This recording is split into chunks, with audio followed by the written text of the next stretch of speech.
mention the all-time guitar greats at the top of any list of any credibility, you're going to see Jimi Hendrix. And there's great reason for that. Part of it is that he reinvented rock guitar. Super innovative, incredible player who's blending, blues, psychedelic, rock. His voice is incredible also, and such a signature, different frequency he brings to the table. And of course, just the fact that he influenced everyone that came afterwards and continues to. Wrote great music, memorable songs. Tragically, his life ended in his 27th year. He would be 82 if he was alive today at the time of this recording. And just to think about the loss to humankind, to human kindness, given the fact that I think he probably through the decades, if he was still around, would be an ambassador of goodwill, peace, and positive relationships in community. Probably starting in the music realm, but I can only imagine how that could have grown. So major loss to all of us. We do have his music. 3 great studio albums. Axis Bold as Love was probably the one that I was most familiar with growing up. It's one my brother had and introduced me to. Kind of fascinating album cover too. But great songs on there, including Little Wing, which absolutely influenced Stevie Ray Vaughan, who was like my guitar idol when I was a kid. I always drew a lot of inspiration from listening to Stevie Ray Vaughan and then hearing him cover Voodoo Child and others. I just knew that I would have a reckoning one day with the hero of my hero, and so very glad to do this episode. It's kind of unclear in the first portion of it what key we're in until it lands on that last chord in the progression. And I would say that that's a strength of this particular song that I think makes it have an advantage over a song like Little Wing, for example, which it spends so much time mired in that so many measures are of just E minor. Chord progression starts on an E minor, stays on an E minor.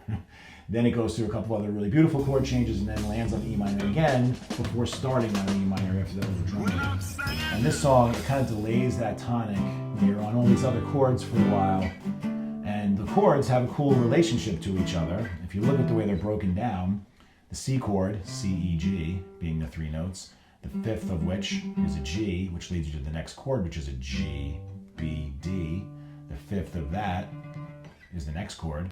5th of that, when you're D, F sharp, A is the next chord, and then A, C sharp, E.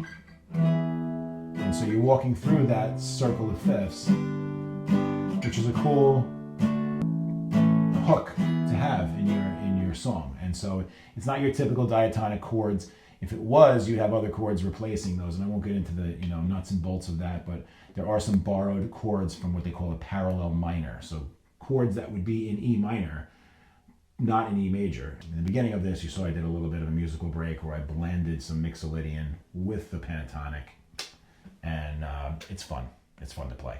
All right, let's get to the lyrics. So this is a song, again, reminiscent of the last one where there's this question and answer, like this call and response sort of a thing, where the narrator of the song basically asks Joe what he's up to, and then Joe very matter-of-factly says, what he's about to go do, with a gun in his hand.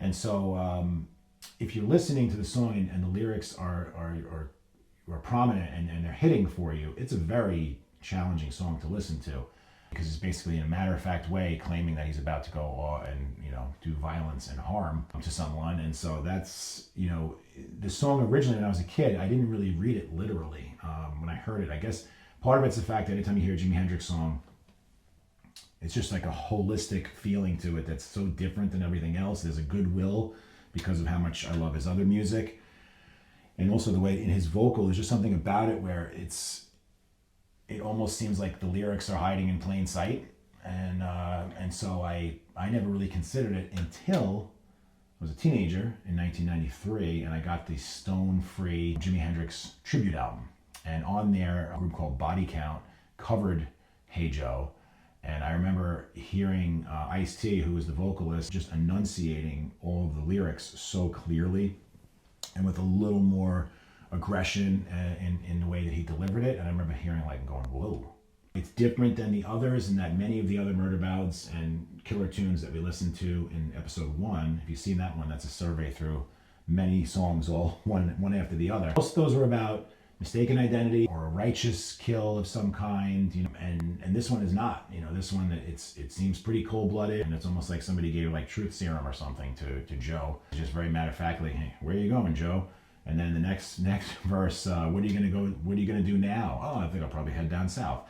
So he's actually just admitting everything as it comes across, which is a very odd, if you're listening to it for in a literal lyric sense, it is discomforting, and it's one that I like to connect more with the music on, let's just put it that way. And so, and I do love the music in this song. The little march there that...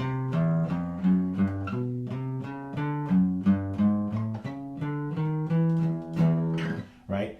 That, in my mind, I always think of that occupying a much longer part of the song. It only really happens audibly twice, which I found surprising in going back over the song. I did triads in two different places. In the little snippet in the beginning, I played these. Oops, not that, sorry. There. Right? This kind of configuration. And then ended up editing this one out, but I used these triads too, which I think are pretty neat. You can zoom in on that.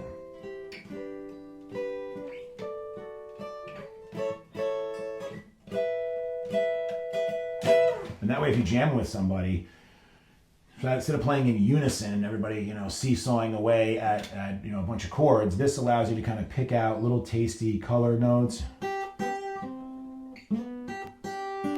and be more expressive, and just to get into some different, occupy some different sonic landscapes there, and not always to play the same thing.